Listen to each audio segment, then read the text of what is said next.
महाराष्ट्रातील एकूण 506 प्रकल्पांचं पंतप्रधान मोदींकडून उद्घाटन, जवळपास 1300 कोटींहून अधिकच्या प्रकल्पांचं ऑनलाईन उद्घाटन आणि लोकार्पण। वर्ध्याच्या बल्लारशा तिसऱ्या रेल्वे लाईनचं पंतप्रधान मोदींच्या हस्ते ऑनलाईन लोकार्पण। या मार्गिकेमुळे मालवाहतुकीचा लोड कमी होण्यास मदत होणार। जालन्यातील 182 हेक्टरवरती उभारण्यात येणाऱ्या मल्टी मॉडेल लॉजिस्टिक पार्कच्या पहिल्या फेजचं देखील मोदींच्या हस्ते लोकार्पण। नितीन गडकरींची कार्यक्रमाला उपस्थिती।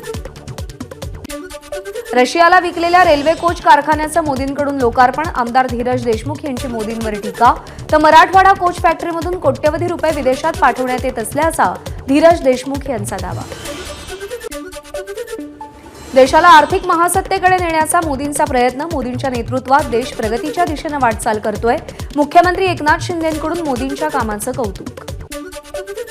पंतप्रधान नरेंद्र मोदी आणि आपले चांगले संबंध, मात्र त्यांची धोरणं पटत नाहीत, शरद पवार यांचं वक्तव्य। मुंबईतील कोस्टल रोड आजपासून जनतेसाठी खुला। शनिवारी आणि रविवारी मार्गिका वाहतुकीसाठी बंद राहणार। मुंबई मेट्रो 1 मधील रिलायन्स इन्फ्राचा 74% वाटा MMRDA कडे 4000 कोटींना विकत घेणार। राज्य मंत्रिमंडळाची बायआउटला मंजुरी। महाराष्ट्रातून आणखी 3 वंदे भारत ट्रेन्स मुंबई, अहमदाबाद, पुणे, बडोदा आणि पुणे सिकंदराबाद या मार्गांवरती धावणार आहेत। मुंबईतील भुयारी मेट्रोच्या पहिल्या टप्प्याची चाचणी लांबली। आचारसंहितेआधी उद्घाटनाची शक्यता मावळली।